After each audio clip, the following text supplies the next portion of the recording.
So yeah, we should, just to clarify then, because we actually have kind of covered a lot of ground there with the last 2 points both of you made. Autonomy consists in a very particular type of self-rule. It is a relational type of self-rule, to be more clear than we've been being with these examples.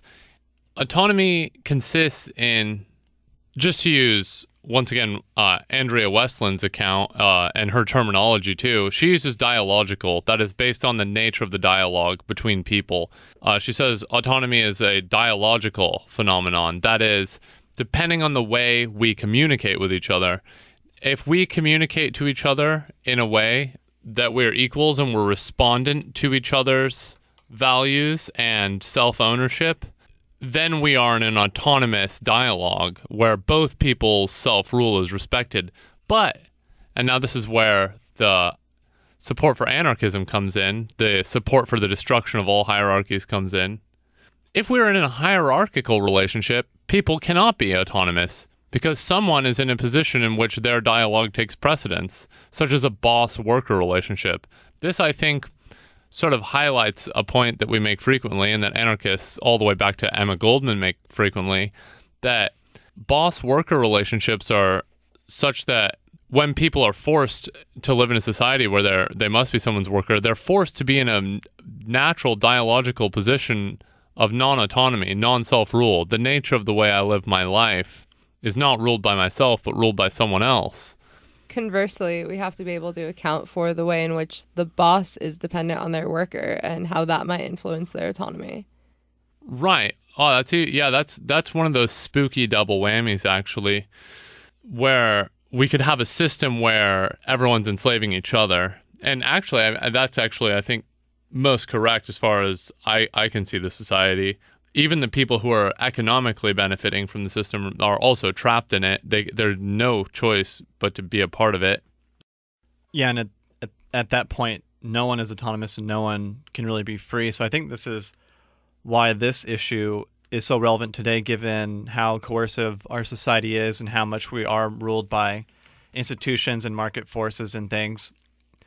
And so those forces need to really be beaten back. And I mean, we already are here advocating anarchism anyway, but this is sort of really illustrates why anarchism and feminism and other what are so-called, I guess, left-leaning views really need to pierce into more major discourse. I mean, we are at a university where these ideas are shared, but most people, even in the university system and outside of it, really find themselves either too busy because they have been coerced by institutions and market forces to even bother, I think, with many of these topics. And it's not that this is any evidence of people being less virtuous. It's just that we're in a sort of a kind of a nasty situation in our modern age where we do talk about freedom, and freedom is a common rhetorical device, but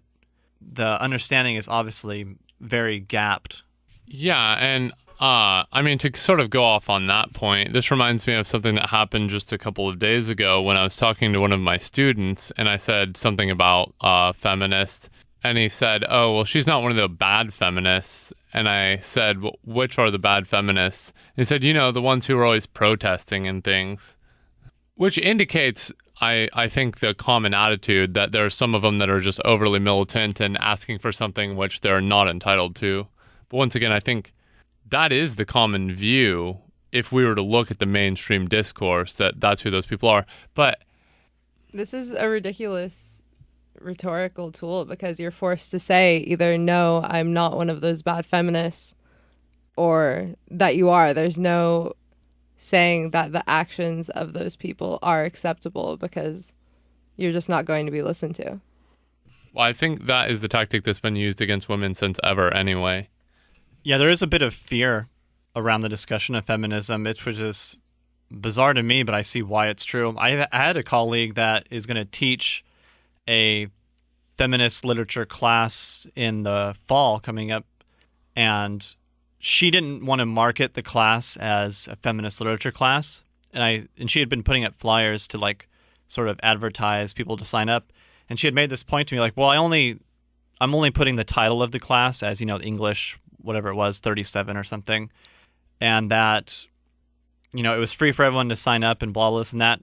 And I said, hey, you shouldn't be ashamed or afraid to, I guess, use the word feminism. That seems, and not that she was copping out or she's a coward or anything like that. Nothing like that at all, I don't mean, but I just meant that it's sort of a sad state of affairs when she's worried or afraid that if she uses a term like feminism, that people will have some sort of backlash against that, and people will have a disgust, or they'll reject what they could possibly learn from the class, which could, I think, improve their lives. And I did take a similar class. I have taken a class on feminism before, and I was one of my favorite classes, actually. So I think there's a lot to learn, and it's really unfortunate there is a fear revolving around that. I do have to say, maybe the best class I've taken at UC Davis is Women and Gender Studies 103, which is Introduction to Feminist Theory. We went through a lot of text in that class, but it was really rewarding. Well, the last 2 points both of you made, I think, bring up an idea, a point that I make all the time. And it's one of those points where I almost feel like it's too trivial to make, but at the same time, I feel like it's too pertinent to not make. And it's that, look at these really obvious cases like, the Founding Fathers owning slaves. And I don't think they really did think of it as illegitimate. I think they thought it was fine. Or one time, a long time ago, I was in a class and we were studying the German mathematician Gottlob Frege. And everyone was just shocked about how this brilliant guy could be such an anti-Semite. And it wasn't a shock to me, but it was a shock that everyone was shocked. Because the idea that someone smart could succumb to the bad attitudes of their time, and the idea that they themselves might have done that is truly unthinkable. The idea, and this is how it perpetuated in Gottlob Frege's time in the late 1800s, early 1900s. That's how it happened then. That's how it happened with the Founding Fathers. That's how it's happening with us. If we were racist or sexist, we probably wouldn't realize it. It's not like it's easy. So people take these issues to be an easy one. And they think, oh, I don't need to look into, the arguments for feminism because I get it. It's an easy one. When already one thing I've been using to check my own sort of academic privilege is when I start to see myself make this claim, and it's one that I make too often, I hate to admit. It's the one where I write off an idea, yet lots of really smart people seem to believe this idea. So I think then there's sort of an indication that, it must just not be totally crazy, although some people sometimes do believe crazy things, or for the Christianity example, some really seemingly smart people believe that, and I looked into it and still wasn't convinced. But it's the shocker to people. I might not, and this is the thing that makes it seem trivial. It's people thinking I might not know what I think I know. That's unthinkable. Deep.